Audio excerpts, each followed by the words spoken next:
नैमिषारण्य क्षेत्र में सूत जी 88,000 महात्माओं से कहते हैं कि द्वापर युग में जिस समय भगवान कृष्ण का जन्म हुआ, एक गोपियां भगवान श्री कृष्ण के दर्शन के लिए बहुत परेशान होती थी। एक दिन रोते रोते सब गोपियां यमुना जी के किनारे पहुंच गए। यमुना जी को बड़ी दया आई। यमुना जी ने इन गोपियों को बताया कि तुम एक काम करो, कार्तिक के महीने में सूर्य उदय के पहले तुम आकर के स्नान करना और भगवान श्री कृष्ण की पूजन करना। भगवान श्री कृष्ण को तुम्हें ढूंढने के लिए कहीं जाना नहीं पड़ेगा, बल्कि जहां जहां भी तुम होगी भगवान अपने आप तुम्हारे पास ढूंढ के चले आएंगे। एक काम करो कि ये जो विष्णु सहस्त्र नाम है, इसका अगर तुमसे पाठ नहीं हो पाता, ओम नमो भगवते वासुदेवाय बोलते हुए भगवान की जब तुम पूजन करोगे तो भगवान अपने भक्तों के रेडी हो जाते हैं।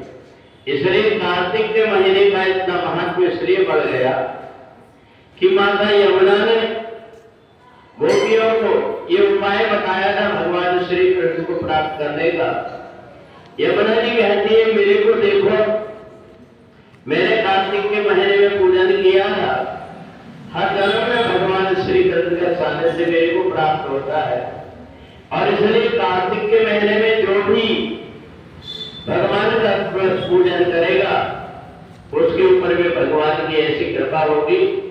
तो ये जो कार्तिक का महीना आज से जो प्रारंभ हुआ है, ये भगवान श्री कृष्ण का बड़ा प्रिय महीना है। इस समय पर तुलसी की और भगवान श्री कृष्ण की पूजन होती है। चातुर्मास समाप्त होने को रहता है और ये जो महीना है कार्तिक का तब प्रारंभ हो जाता है, और इसी कार्तिक मास के एकादशी को देवता में सब उठ जाते हैं।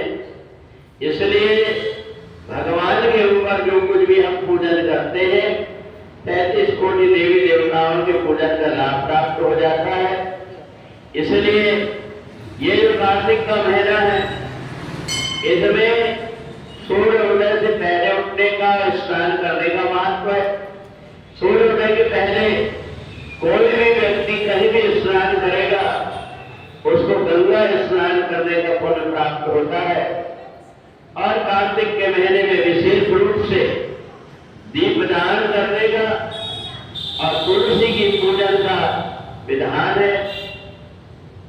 तुलसी की पूजन की यहाँ सार्वजनिक पूजा होती है, वहां अपने को ध्यान रखना पड़ता है कि कार्तिक के महीने में हमारी गलती से कहीं ऐसा तो नहीं हमने तुलसी का पेड़ ही सुखा दिए हो। हर किसी व्यक्ति की पेड़ पौधों की क्षमता होती है, उसमें अगर ज्यादा पानी डालेंगे तो जड़ समाप्त हो जाएगी। अगर तुलसी में हम ज्यादा कुकू लगाएंगे, सिंदूर लगाएंगे तो उसकी पेड़ सूखने लगेगा। तो इसलिए कोशिश ये करें कि कार्तिक के महीने में तुलसी को दूर से प्रणाम कर ले। जब कभी पूजन करना हो तो तुलसी के वृक्ष में ऐसा पानी न चढ़ाए कि इतनी जोर से धार की तुलसी की पत्ती ही टूट जाए, झाड़ नष्ट हो जाए। या ऐसा ही नहीं कि नहीं हम तुलसी के पेड़ में ही कुकू लगाएंगे। जो कुछ भी है ध्यान से सावधानी से अगर किया जाए। कहते हैं कि कार्तिक के महीने में अगर हमारी गलती से तुलसी का पेड़ सूख जाता है तो हमें दोष लगता है।